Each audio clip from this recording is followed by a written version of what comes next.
Hello, my name's E Malik. I've really never made a video directly talking to an audience. If you go back on my YouTube channel, it's mostly just pure, raw, uncut live stream, some GTA 5 content from almost 2 years ago now. So I thought I would start with an introduction. I am 23 years old. I've been playing Arma 3 since it first released. I also played Arma 2 Operation Arrowhead. Uh, lot of fun times on Arma 2. My last couple units in Arma 3 have been Task Force Exodus. I first joined as a Zeuso almost 2 years ago. It'll be almost 2 years, over 2 years ago now. From there, I went to OGR, which is Operation Group Roanoke, and then now I've been over at C Squadron we're coming up on a year at C Squadron. Um, with the advent of our content creation getting more intense, I've also stopped making live streaming, as it's evident, almost a year ago now, because I did not want to ruin the integrity of our campaigns behind the scenes in Zeusing. You can tell people all you want, don't look at my live stream, but when you're doing an in-depth campaign, which we will cover in this video, it matters. It matters because you don't want someone spoiling something not only for themselves but for other people by accident. So that's why I hope to be doing these Zeusing 101 videos to not only answer some comments that are on some of our other videos on like how did the Zeuses do that or what's going on behind the scenes. And with really no new content coming out about specifically Zeusing and campaign development, really nothing has covered campaign development in depth. I hope to fill that niche hole. I plan on making a pretty multi-episodic series, with this first one covering a immersive Arma campaign. Um, my use case for this one is Colombia. Our last campaign was in Colombia. We were there for almost 3 months. The real idea for Colombia came out about probably 3 months prior to that, so about 6, 7 months ago, uh, someone planned out Colombia. So what do I do? I specifically at C Squadron, I'm the lead Zeus, uh, or IS-1. If you watch any C Squadron content, we're full of zaps. If you see an IS zap, it means Zeus. We take on that real world form of a intelligence support activity. It really just gives us a cool name, Task Force Orange, however you want to put it. But we do nothing on the ground. We don't do CQB training. We don't do CLS training. None of the other stuff a normal assaulter is required to perform on, we do. We focus on that in-game Zeusing, which we will cover. I will cover that in a later video, but also the campaign building, the interfacing with leadership, the interfacing with our intelligence team, which is our golf team. I think the main important thing I want to cover is the campaign building. I think never at scale as we have done, and I'm hoping I can articulate to y'all and show you what we've done, and that's in delivering a top campaign experience at Sea Squadron. We have people in this unit that have been playing Arma 2, Arma 3, 5, 10 years in the Arma space, and they have never experienced a level of detail and style of campaign as we have been able to produce. I really hope to impart our lessons learned. I've been, I was lead Zeus for a little bit at TFE before it shut down. I was lead Zeus at OGR before it shut down, and now I've been the lead Zeus at C Squadron for over a year. I haven't been doing this like 5 years Zeusing. I've been doing this for 2.5 years, but I've been in a really good space to be able to be like, I want to be the best. I want to do the best thing we can. So that's what we've done. I believe that's what we've done. So the campaign we're going to be looking at is our Colombia campaign, which is our last campaign. Before this, we did a somewhat 2017-2018 Afghanistan campaign. That wasn't mostly done on Miro, so I can't show that to you. But I can show you Colombia because it was completely planned out, executed on Miro, and I'm going to explain what Miro is, how we use it, why we use it, and why it's just an amazing tool that's free. So I'm going to give credit where credit is due. Uh, what we're going to be reviewing, like I said, is the Colombia campaign. It would not be possible at all without my team. Right now, including me, there's 5 of us at C Squadron that is just dedicated ISs. We are dedicated Zeuses. Um, we have one that is just dedicated to 3 Eden mission making. That's what he likes to do. That's what he does. Uh, 3 are dedicated to like a campaign and story development. Response to RFIs from our intelligence team, golf team, and then 1 is just dedicated almost completely. He does it of his own free will, and that's creating custom scripts, assets to enhance user experience. And in the end, when it comes to like being in game, being there for our op nights, making it all come together, we're all Zeuses. That's the important part. We do all this stuff out of game, and then when we come together in game, it all meshes together and it all works. And that's why with this Colombia campaign that I'm going to review, I did not really do any of the grunt work for any of this. That goes to IS3. He planned it out, he was creative, he executed, his intent was there.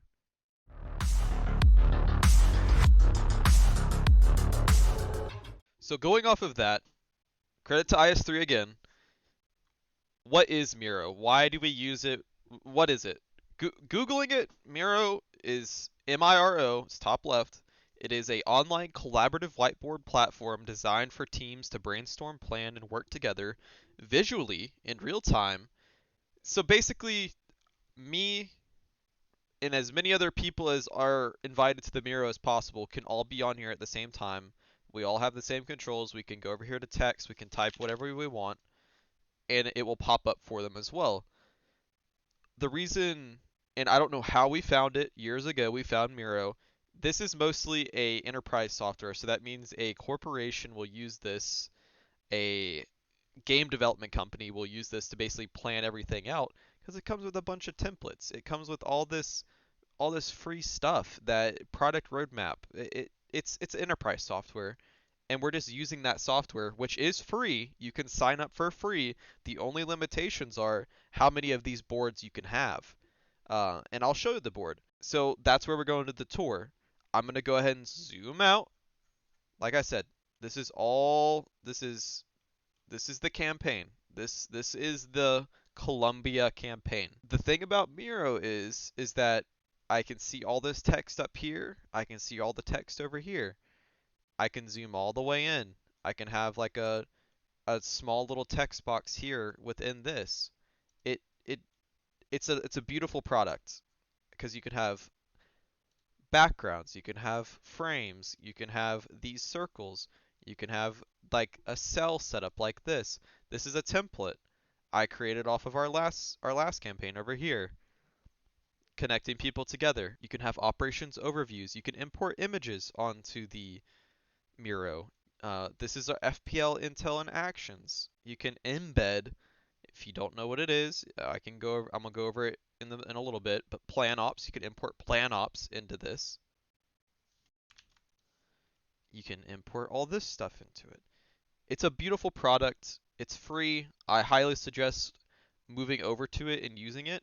And not only just using Miro, but using it in interaction with Discord threads, which I will show here in a little bit. So going into that, what IS3 did before the campaign was released to the common public, released to the unit members, it was already decided by leadership what we were doing. They just didn't know the details. They knew South America versus cartels.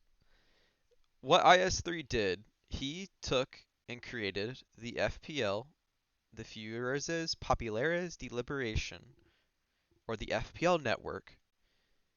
He created this org chart. He created this FPL notes. He created this plan ops and a Colombian Forces SIP, which is a big, big, big deal in this. And he created all these SIGACTS. Digging into the org chart, he went through. The leader of the FPL was Aaron Pardo. This is what he looks like. This is a targeting sheet for us. He had all these people surrounding him, the interconnections to who knew who. You can even see this is from the campaign, so we were keeping track of who died because they did not have this. They don't know what this looks like. They did not know the layout of the entire organization. They had some initial guys through SIGACTS, like this guy. They had Jesus Magrina. They had Dr. Mauricio Rios detained, and these came out in SIGACTS later on because they were detained by CCOP, which is Colombian Special Forces. The big thing that we did was interface Colombian Special Forces, the Colombian 1st Infantry Brigade, and we did that through Discord threads, which I will share now.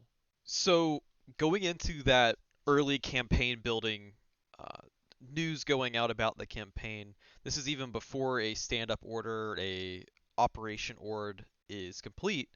You have these threads that were created in our Discord, and this is just an example of one. This is Colonel Anwar Mendoza, which he is the leader of CCOP over here. These are the friendly forces that we're supporting, that we had created, that they can talk to. CCOP and First CIB were actually on the ground. They were AI. They were there, and they could help them if they asked for it through Colonel Mendoza.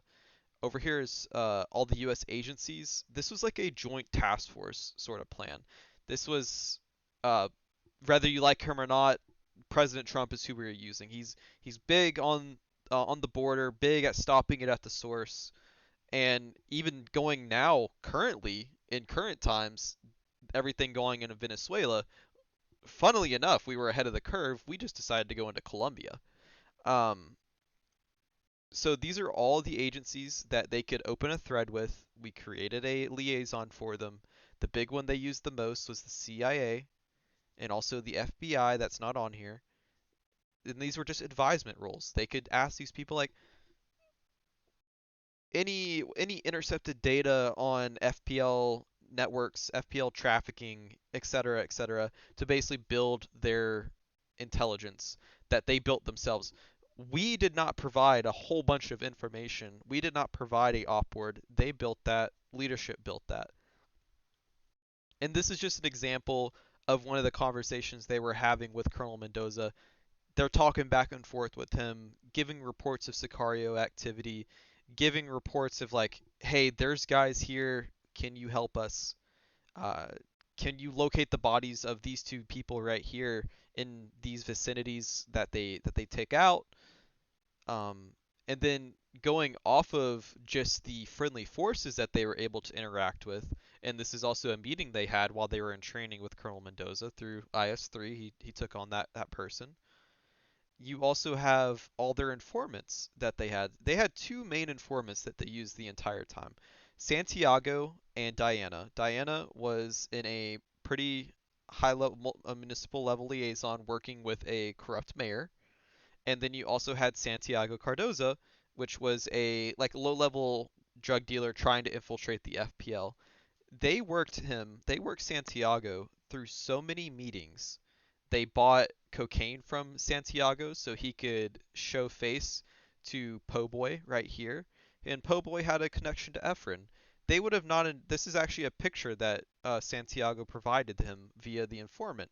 They did not know who Andres Po Boy was until they helped their informant infiltrate and buy the drugs from him so they could bring the money back to Po Boy, and that kind of built into an overarching like side arc that they just used this informant. They found out about Efren Hurtado through him. They found out about Hassan Omar Ali through him. They found out about movement of Benito Chicote through them, which was KIA during a operation. They found out about Ephraim Costa moving through. They found out about Ernesto Munoz as well. They found out about Juan Leguizamo. Their one informant, Santiago, they worked weeks and weeks with him via threads, via giving him money, and we did that on the back end for them. Juan Leguizamo, Andres Velequez, Efren Hurtado, Hassan Omar Ali, these two foreign nationals, Ernesto Munoz, all of those, and Benito Chicote, all these people would not be killed or captured if it wasn't for the work they did with their informant, getting that information, building that target. And that's another level of the kind of in depth that we went just with the golf team, because the golf team, which is Tango Bravo right here, the golf team would interact with these guys. They would take that information to their Miro, which I'm not going to show because there's a lot of working going on for the next campaign and training in our FTX cycle. But on their Miro, they would take all this, ingest it, and start putting out targeting sheets for the assault teams, for the 1-1, the 1-2, to go and take that guy and be like, where is he? We want him. We want to capture him. And then that's what they would do. And that's why this org chart was important for us, because I'm going to show the plan ops. So if we go over to plan ops, so like I said, he created the org chart, he created a plan ops. Plan ops was our bread and butter. Um, our guy, like I said, that likes to make missions, IS2, this was for him. Every single item here in some way, shape, or form was placed down. Every single target, Farm 9, Hub 5, all the HVTs in the beginning of the campaign, in the Advon phase, all of this was placed down in game. You might be thinking to yourself, Arma can't handle that. And you're right, Arma can't handle that. When I say place down, you may have had one or two guys guarding the gate. The task forces would have to let me know. That was part of my job. They would have to let me know what was their plan for the night, that Thursday or that Sunday. They would have to let me know. They're like, okay, I want to recon Catalina tonight. Okay, I tell IS2, we need all this present in Catalina, also the surrounding ones, and then we can kind of we move around, we fluctuate the very high parts of the population of AI that we can run and that we can do. So this was very important. All the HVTs were planned where they were, all the amounts of soldiers, which is on here. The total cartel packs count was 618 within the region. What they were: farms, Sicarios, armored vehicles, militia. Aaron Pardo was in Chinu since the beginning of the campaign. All this was predetermined in the beginning of the campaign. The one thing that wasn't predetermined is how the FPL. We had a series of what was going to happen, how are they going to react, and that's what FPL notes were. And that's you can pause and read over this, but how the cartel will play, they're going to increase civilian report support, and that's where our operations overview, what we were ingesting from the Zeus side, putting on our red cap, going going to the FPL. What is our how are we going to escalate based off of Advon actions? The Advon teams, they did a couple of things that were interesting. They bought a bunch of safe houses. What were the FPL aware of? The FPL are aware that non-native entities are purchasing rental in Monte Libiano. They'll track these entities to learn more. The FPL own the car dealership in San Antonio, which is up here. They own this SAS car dealership. And the FPL are aware of out-of-country entities through Catalina. They bought some 5 vehicles, went through to claim to be buying land near San Antero. This is when the Advon team first arrived in La Trevicia Airport. They flew in under diplomatic passports, under cover stories, and the Advon team was the Golf and Juliet element. And this is literally everything they accomplished. They inserted 11 August, and by the time the full troop was ready to deploy to the country, they had already done all this. They went to a car dealership. We facilitated that. They went to a car dealership. They secured 17 vehicles. They bought 16 properties from a real estate company. They secured 3 watercraft that they purchased. They bought 2 private helicopters. How did they do all this? How did they do all this where this made sense? The golf team was smart. They went in, and I'll show it on the screen. They went in, they established a bunch of companies that they could buy all this stuff under. They established a security company, a technology company, a tour company. They established all this stuff, which added to their role play, added to their level, but it also added to us because it's like, okay, they're providing cover, they're providing things that make sense. They collected ISR, they collected ELINT and SIGINT, which is IS4. He created a electronic warfare and a signals intelligence mod that I'm not gonna show because that's Sea Squadron stuff. But You're able to infer and see cell phone numbers pinging across the map. You were able to see where certain signals were coming from within buildings. We could have bugs within buildings, etc. And they interviewed and employed two CIs, which was Santiago and Diana. They interviewed two people in the U.S. Marshal Service's custody. They established a cover network, acquired passports. They established 4 DARs, 11 safe houses with their PJ element. They assisted partner forces, fortified and renovated Cop Duramaz. They literally had to go. They went and talked to Condor Ridge Materials, which over here, over here in civilian considerations, there is a owner overview of Condor Ridge Materials. They had a conversation with Condor Ridge Materials in a Discord thread where they emailed them asking who owns this property here at Cop Duramaz, which is up here, this abandoned FARC era compound. They asked Condor Ridge Materials owned that because they owned the port right here. They went, they bartered with the guy in person.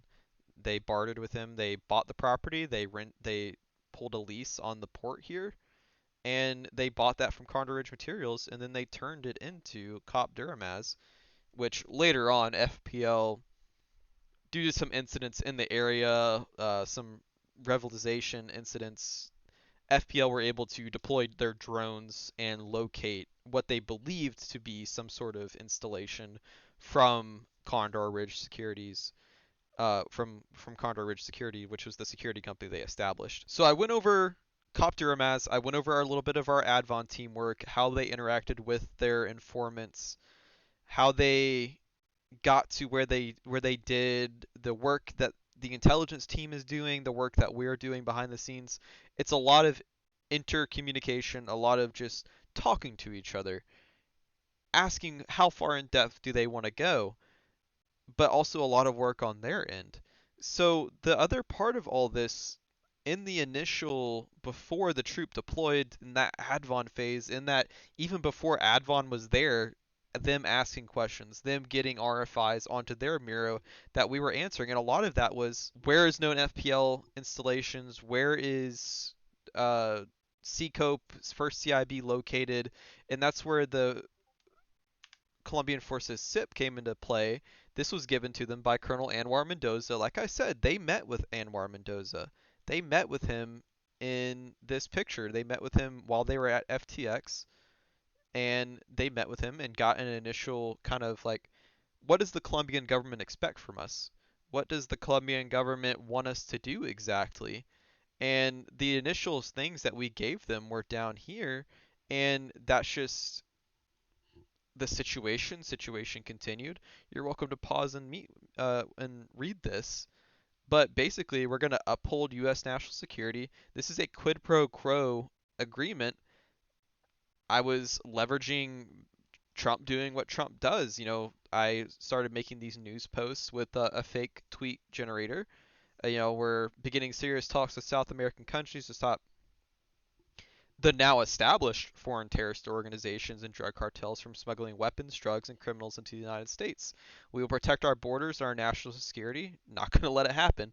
I literally went to ChatGPT and I wrote out this basically, and I said, make it how Donald Trump would say it. And that's exactly what came up. And going on to that, talks with South American countries, building the narrative, building the story. Not every assaulter is going to read it. Not everybody is going to read it, but the people who care and the people that want to will be a part of it. And the main thing was that at the time is a 5 to 6 man intelligence team interacting with us. And that's like that situation. Like I said, we're going to Homeland Security, national security direction. We're going to disrupt and capture foreign nationals, foreign terrorist organization members that pose a threat to U.S. Homeland Security.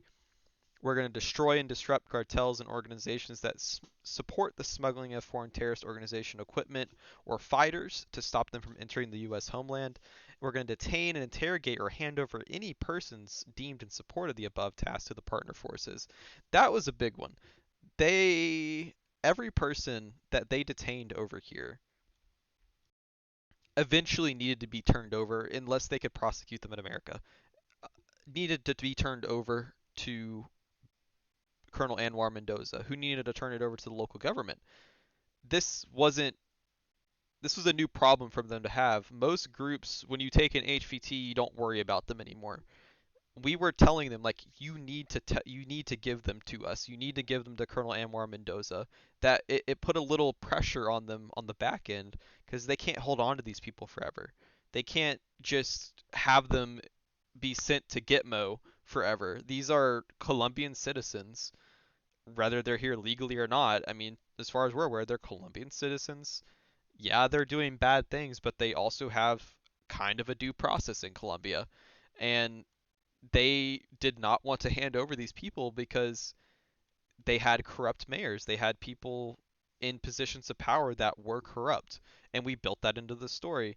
A good example is the mayor of San Antonio was pretty far in depth in corruption. He was working with Anthony Campani over here. He was working with him in San Antonio, actively having meetings with them, and that's where their informant Diana was. Diana was actively able to report Anthony Campani is meeting with the mayor of San Antonio, which wherever his name is, I could find it. Politicians, yep, mayor of San Antonio, a seasoned politicians with deep roots in local cattle ranching families, known for those backroom deals, alleged connections to regional businessmen with cartel ties. Anthony Campani, there was a recorded, not a recorded, but a Diana literally said, I believe he met with Aaron Pardo years ago. There's all these things that went into building the story, building the background. Not everybody is going to care, but the people that do, it matters a lot, and this adds a whole lot of levels. One thing you'll notice, we did not create this. This is screenshots from their operation org. This is the 1-1, the 1-2, the golf team creating the product, and they had a product for almost every operation they went on, and that's itching. That's kind of scratching what they want to do. They want to create products. They want to have well executed operations. Uh, this campaign wasn't without KIAs. The KIAs were pretty high, and I'll share that right now. And here's the KIA tracker. Going from the first couple operations, going in depth, they were having almost some casualties every week. Their operations weren't perfect. It didn't go flawlessly every time. People died. They lost 16 KIA. And another thing that we put on them from a pressure side, and leadership voted on it, was having a max amount of people, a max amount of casualties before the campaign just ends. If they hit over 25, if that 26 person died, they would just get sent back to FTX and just start the cycle all over again. It's just a part of the process. You got to add pressures on the player base, and you got to have leadership that want the pressure. You got to have a intelligence element that wants to ask RFIs. This style of Zeusing is very new. It's almost similar to like a Dungeons and Dragons experience. You gotta have the people in place that want to do this. You gotta have a golf team that wants to ask RFIs, that wants to put in the work, that wants to have fun, that wants to do advon, and you have to have a Juliet team that wants to go recon objectives and not shoot a weapon for weeks at a time. And you also have to have leadership that wants to make products, that wants to plan things out properly, and wants to execute where they're not losing people. They're completing the intent not only of the 1-1, but also of the initial situation, the initial key task and mission of why you're going to do this. And then also from a Zeus perspective, from my perspective, I just add that little bit in right there. 1-1 has delegated authority to add key tasks, but these are the key tasks. He has his key tasks. There's just so much. There's so much that goes into this campaign.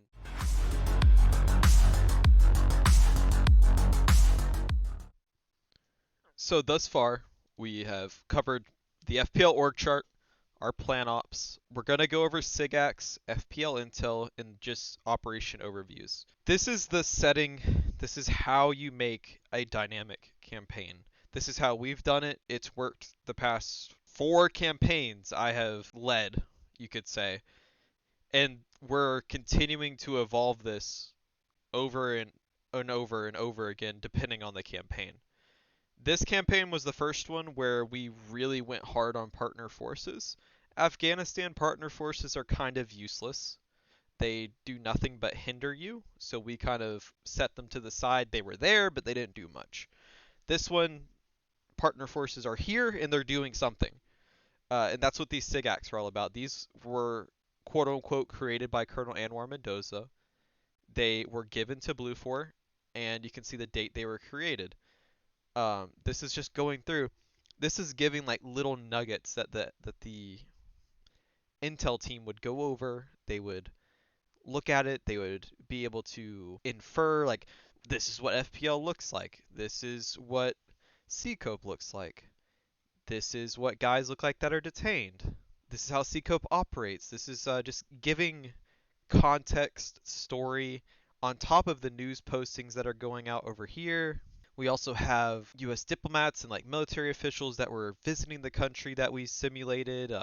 Guys were creating pictures for us about this, um, and it all culminates. A historic deal has been signed. Things that are like, okay, Advon can go in now. We have an agreement with Colombia. We've met with them. Intel is starting to flow in. Intel is being shared with one another. Colombia has things that we need to accomplish. No civilian casualties, etc., etc. And that's what SIGACTS were covering. So going off of those SIGACTS, we've set the stage. The narrative is set. Intel is flowing between the two groups, Blue 4 us and the unit itself. They have a picture, Intel's coming in, they have a picture of what's happening. They have a kind of an initial org chart, they have some names, they have enough to go. They have the go ahead, they have enough to go into country. Advon team, we've already covered it. Advon team goes in, does all this stuff. And then, just like I've never done it before until this campaign, Afghanistan, Taliban, uh, ISIS, they have somewhat of a counter intel, but they're just not there. But FPL, this is a modern day enemy, this is a modern day cartel. They have the ability to. We're entering their land. They've been here for decades. They have the ability to counter intel. They have the ability to recon. They have the ability to interact with the public in a way where they can get information. The whole thing the FPL was doing, they're providing jobs, payment, food, resources to the rural citizens, and that's buying them favor that the government cannot provide. And that's where they were able to thrive. But in FPL Intel and Actions, this is kind of where we're what they were able to gather, what they were able to get goes into. Just like how I told you, they bought all those safe houses down here. I'll go and put this up here. We can kind of relate it back and forth. They bought all these safe houses. That was a big deal. FPL was aware of Condor Seguridad purchasing multiple sites across the region. Rather, they had someone in government that just told them like, "Hey, about 16 houses were just bought all at once by one company." It's kind of suspicious. FPL will begin intel collection on these sites. For us, internal tracking, FPL don't know these are safe houses, but that way we knew safe house 1, 4, 5, and 16 are going to be. FPL's just going to send a guy to go watch it.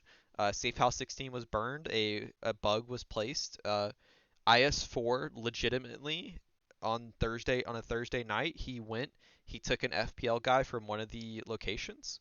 He then went and drove to the safe house, entered the safe house, placed a bug that was there persistent for about 2 weeks until they finally found it. And that's when this militia member went out and said, "We know you, buzz off." Blue 4 was tailed out, aggressively postured against the RV, when with another unit, and then a priest came along and just told the militia to go home. Blue 4 at that time, the FPL didn't know it was U.S. Special Forces. They were just like, there's this weird company. They came in, got a bunch of Americans coming in, just a lot of things going on. Two foreigners intercepted southwest of Catalina. We're increasing observations in Catalina. Unarmed patrols. We're FPL starting to conduct counter surveillance on Treviso Airport. This was the main airport that they were flying civilian flights into. A big one was this right here. They were able to. There's a lot that went into this. Tango Bravo's replacing ground sensors, some triggerfish trucks, which was part of that SIGACTS suite that IS4 created. Um, there was a PJ element, which is it's a PJ, their medical element. They were flying into country so they could establish those DARs and establish those safe houses because he was creating an evasion plan of action. They were intercepted at La Triviesia Airport because the ATC asked, "Do you have anyone on board that is entering the country for like the first time?" Basically like a small like TSA sort of thing. They're just gonna check. They did not clear it with the CIA liaison that was at this hangar that could have just let them pass right through. So a police officer came over, took a picture of them, questioned them. They all had diplomatic passports that uh, for IT consultants in Bogota. There's no diplomatic embassy in this region. They all had weapons. It was very suspicious, but they have diplomatic passports, so they let them go. But it was reported on, it got intercepted, and then FPL, that's why they started looking into it. FPL counteracted their mistake. And it's nothing against them. It's nothing against their people. It's just this was the first time we started like really stopping people, really questioning them, uh, really saying that you need cover stories. Because another big thing here is that we were using Acre Babel, which you had to speak Spanish to understand the enemy. So when a bunch of people show up speaking English, it was a problem. Being moved from San Antero slums located in Sembrano, FPL, where multiple, more than 6 military-aged Americans staying in larger groups with one another. There was an interaction where they scheduled a tour of San Antonio with a man named Baco. They scheduled that with Baco, American VIP contractors with the HQ in San Antero. You can pause and read the rest of this, but it kind of just, as you can tell when they started becoming more active, starting hitting targets at a troop level, team level even, you can tell where FPL is like, okay, we gotta shift, we gotta shift, we gotta shift. And that's where the operations overview really came into factor because we were going through and each one, this is us writing it. That's not exactly what FPL know, what FPL can and can't do, but more along the lines of what's happening so we can keep track of it. This is really important for a campaign. You need to be able to go back and review what happened from your side, but also for them as well. Because if it's a perfect campaign, they don't know anything on the back end. They don't see this Miro. They don't see the details like this. They're just inferring off of what their intelligence element is collecting. So I will go through this slowly. You're welcome to pause and read this. There's some lessons learned. There's some hard lessons learned. Uh, there's some definite some things that happened in here where it's like they got completely like messed up. They got like KIA over it. They made some decisions that caused their drones to go up early instead of just not at all from the FPL. It was a modern enemy. I told them to not underestimate this cartel.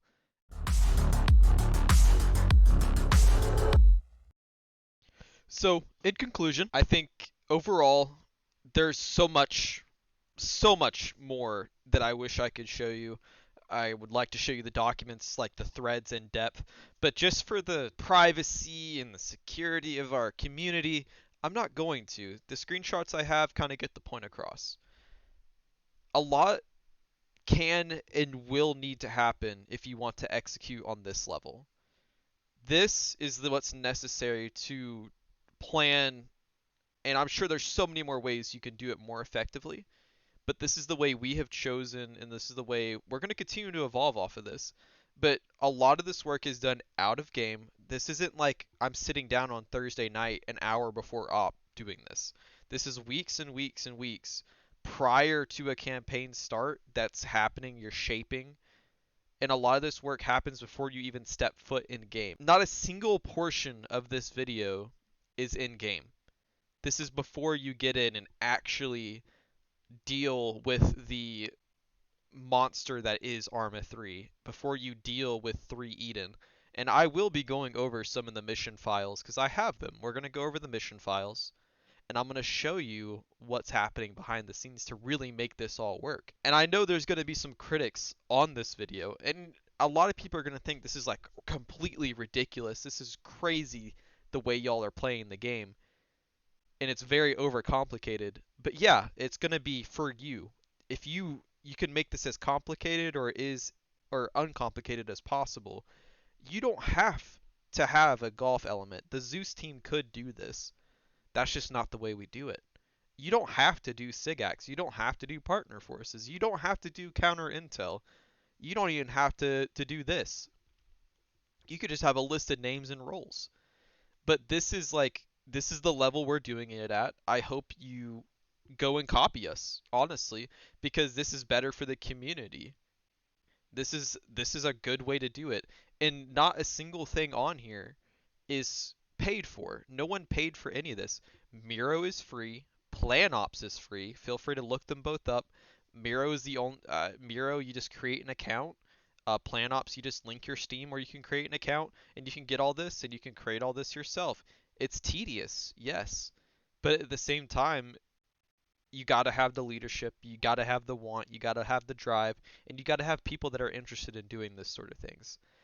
I think that's what's important, and I hope you get something out of this video.